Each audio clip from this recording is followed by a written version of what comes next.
உணவை தீர்மானிப்பதற்கு எங்களுக்கு ரைட்ஸ் இருக்கிறது. எங்களுடைய இஸ்லாமிய மார்க்கத்தில் எது தடுக்கப்பட்டிருக்குதா? இந்த இந்திய நாடு அரசியல் சாசனத்தை முழுமையாக வழங்கி இருக்கிற ஒரு நாடு தானே. ஒவ்வொருவருக்கும் அவரது உரிமைகளை முழுமையாக வழங்கி இருக்கிற நாடு தானே.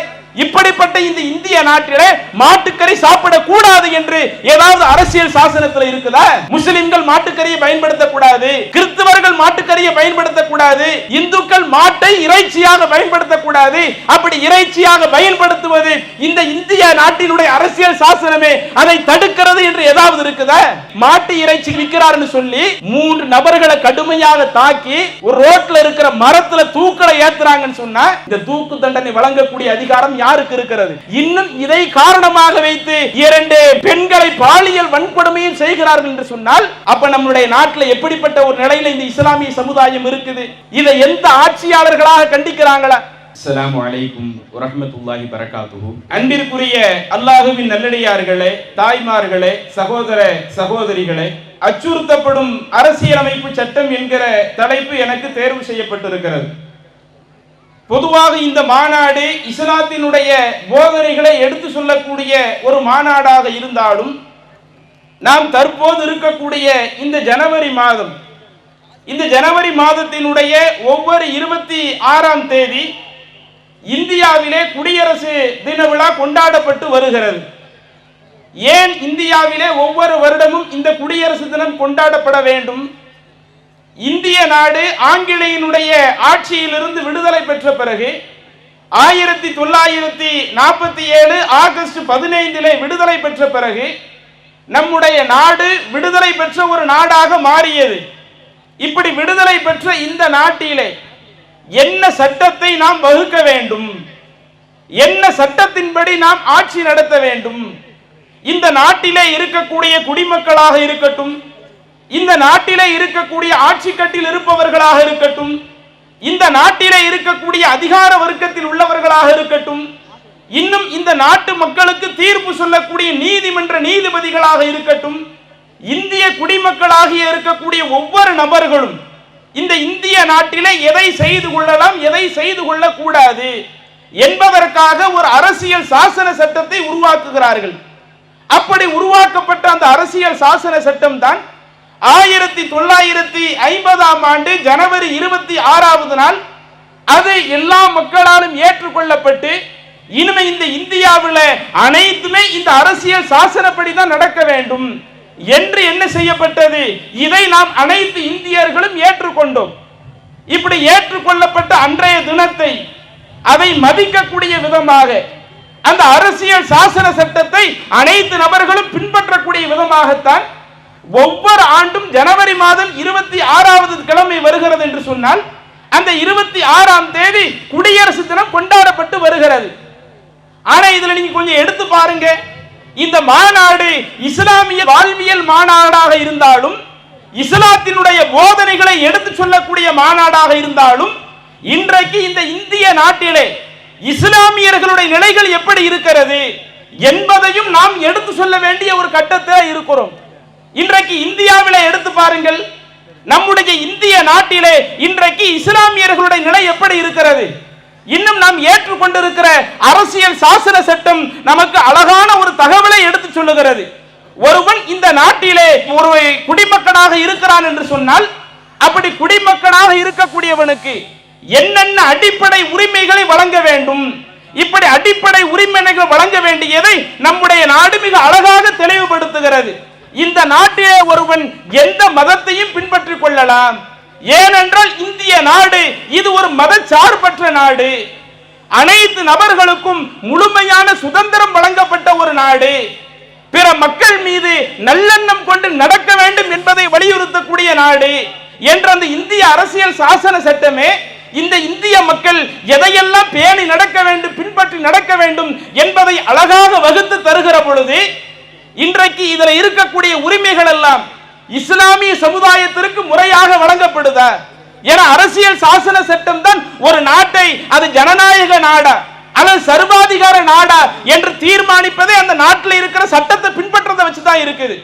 இன்றைக்கு நம்முடைய நாட்டில் அதிகமான முஸ்லிம்கள் நாம் வசித்துக் கொண்டிருக்கிறோமே, நமக்கு வழங்கப்பட்டிருக்கிற அரசியல் சாசன சட்டம் அது முறையாக நமக்கு தரப்படுகிறதா? பல இடங்களில் இருந்து நமக்கு தரப்படுகிற அந்த அரசியல் சாசன உரிமையை பறிக்கக்கூடிய விதமாக, அரசியல் சாசனத்திற்கு அச்சுறுத்தக்கூடிய விதமாக பல்வேறு நிகழ்வுகள் நம்முடைய நாட்டிலே தொடர்ச்சியாக நடந்து கொண்டிருக்கிறது. உதாரணத்திற்கு எடுத்துக்கொள்ளுங்களேன், நம்முடைய இந்திய நாட்டிலே ஒருவன் எந்த மதத்தை சார்ந்தவனாக இருந்தாலும் அவன் பேசக்கூடிய மொழியை அவன் தீர்மானித்துக் கொள்ளலாம். அவன் என்ன உணவை சாப்பிட வேண்டும் அதை அவன் தீர்மானித்துக் கொள்ளலாம். இப்படி இதற்கெல்லாம் முழுமையான சுதந்திரம் நம்முடைய நாட்டிலே வழங்கப்பட்டிருக்கிற பொழுது, இன்றைக்கு இந்த சிறுபான்மை சமுதாயமாக இருக்கிற இஸ்லாமிய சமுதாயத்திற்கு எதிராக என்னென்னலாம் நடக்கிறது நம்முடைய நாட்டில் தொடர்ச்சியாக பார்த்தீங்கன்னு சொன்னா, பசுவின் பெயரால், மாட்டுக்கரையின் பெயரால் எத்தனையோ இஸ்லாமியர்கள் நாளுக்கு நாள் அடித்து கொல்லப்பட்டு கொண்டிருக்கிறார்களா இல்லையா? நீங்கள் இந்த லிஸ்டையே எடுத்து பாருங்களேன். முதல்ல பசுவை காரணம் காட்டி முஸ்லிம்கள் அடித்து கொல்லப்பட்ட முதல் நிகழ்வு என்று எடுத்து பார்த்தால் 2015 வருடம் மே மாதத்தில் ராஜஸ்தான்ல அப்துல் குரேஷி என்று சொல்லக்கூடிய நபர், இவர் மாட்டுக்கறி வைத்திருந்தார், மாட்டு இறைச்சி சாப்பிட்டார் என்பதற்காக முதலில் அடித்து கொல்லப்படுகிறார். இப்படி அடித்து கொல்லப்பட்ட பிறகு அதற்கடுத்து நீங்க எடுத்து பாருங்களேன், இதே மாதிரி பல இடங்கள்ல ராஜஸ்தான்ல நடைபெறக்கூடிய சம்பவம் உத்தரப்பிரதேசத்தில் நடக்கிறது, காஷ்மீரிலே நடக்கிறது, ஜார்க்கண்ட் பகுதியிலே நடக்கிறது, ஹரியானா பகுதியிலே நடக்கிறது.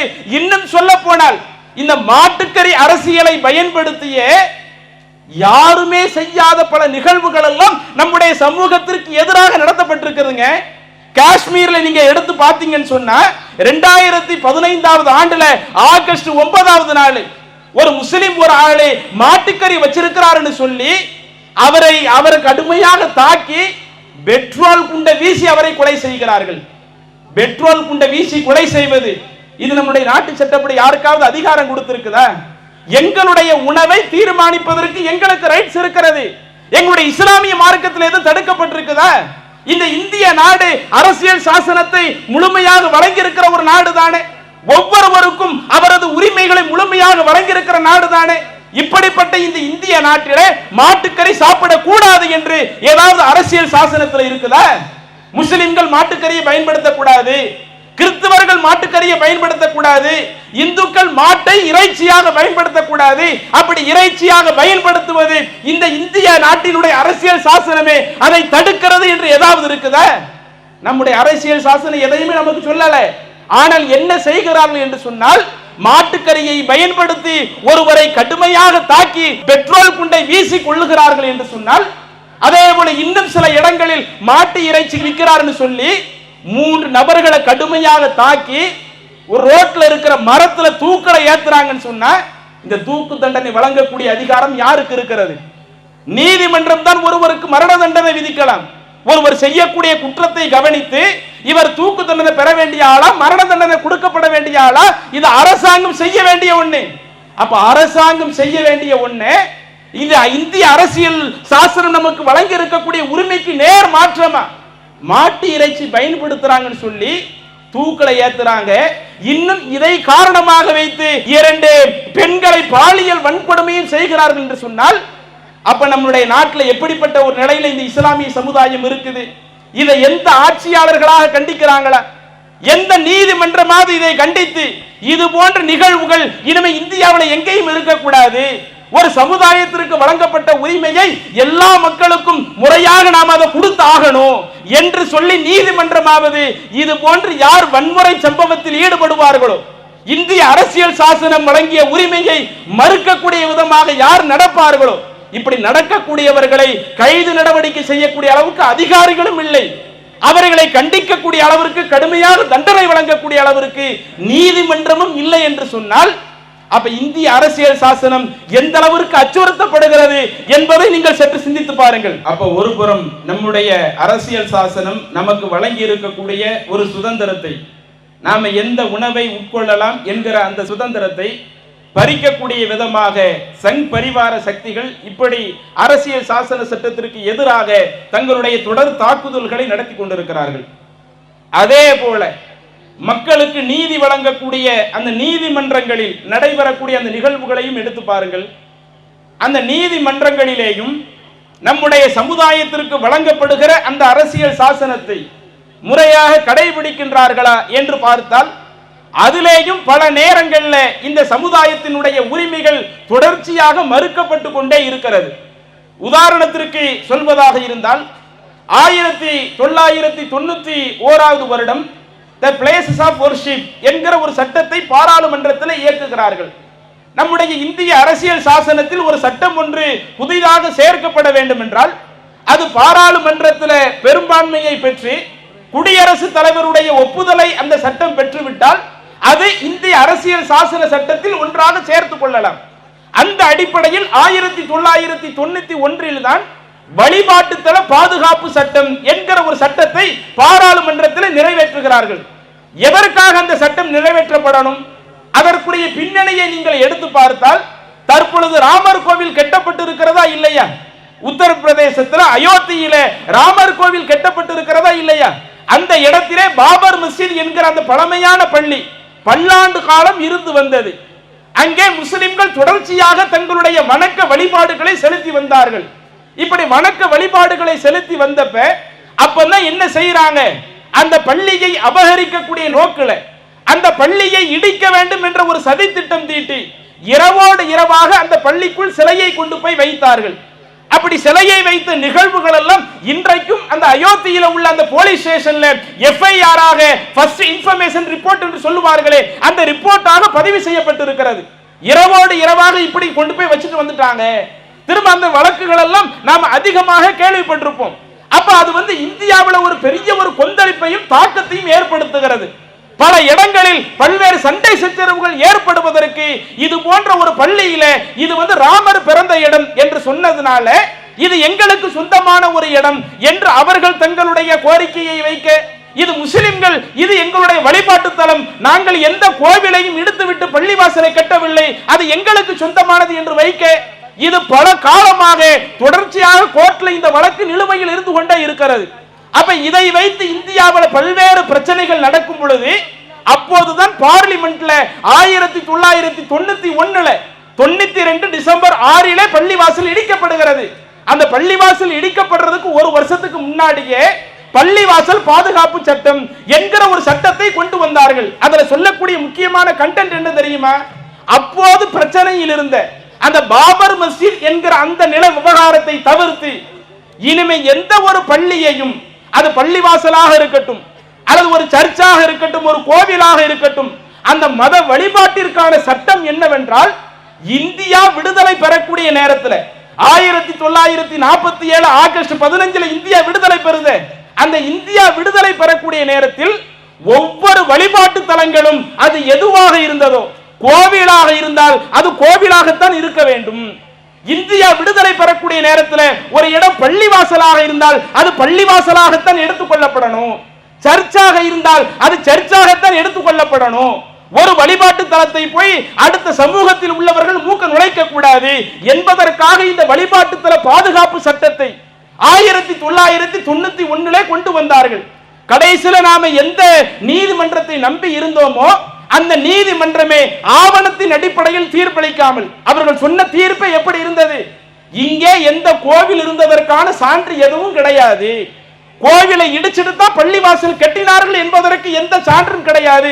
இன்றளவும் அந்த தீர்ப்பு நீங்கள் சமூக வலைதளங்கள்ல பார்க்கலாம். நீங்க அதை கோர்ட்டினுடைய ஆவணங்கள்ல இன்றைக்கும் நீங்கள் அதை கவனிக்கலாம். எந்த கோவிலையும் இடிச்சாங்க பள்ளிவாசல் கட்டப்படல. இருந்தாலும் இந்துக்களினுடைய நம்பிக்கையின் அடிப்படையில் நாங்கள் அந்த இடத்தை ராமர் கோவில் கட்டுவதற்காக தீர்ப்பளிக்கிறோம், நம்பிக்கையின் அடிப்படையில் தீர்ப்பளித்தார்கள். அப்படி தீர்ப்பளித்த பொழுது இன்னொரு வாக்குறுதியும் கொடுத்தார்கள், இனிமே இது போன்ற நிகழ்வு எங்கேயுமே நடக்கக்கூடாது, அடுத்த வழிபாட்டு தலத்தில் போய் கை வைக்கிற நிகழ்வு எங்கும் நடக்கக்கூடாது என்று நீதிமன்றம் வாக்குறுதி கொடுத்தது. ஆனால் இன்றைக்கு என்ன நிலை? ஒவ்வொரு நாட்களிலேயும் என்னென்ன பிரச்சனைகள் நாடு முழுக்க வெடித்துக் கொண்டிருக்கிறது. இன்னும் பல பள்ளிவாசலை குறி வைக்கிறார்கள். கியான்வாபி பள்ளிவாசல், அங்கே ஒரு சிவலிங்கம் இருந்தது, அங்கே நாங்கள் வழிபாடு நடத்துறதுக்கு அனுமதி கொடுக்கணும். ஷாஷி ஜமா பள்ளிவாசல், அதுல என்ன செய்கிறார்கள்? அங்கே ஒரு கோவில் இருந்தது, அந்த கோவில் தான் இன்றைக்கு பள்ளிவாசலாக மாறி இருக்கிறது, அங்கே நீங்கள் ஆய்வு நடத்தணும் என்று இப்படி சில மனுக்கள் எல்லாம் கோர்ட்டுக்கு போகும் பொழுது நீதிமன்றம் என்ன செய்ய வேண்டும்?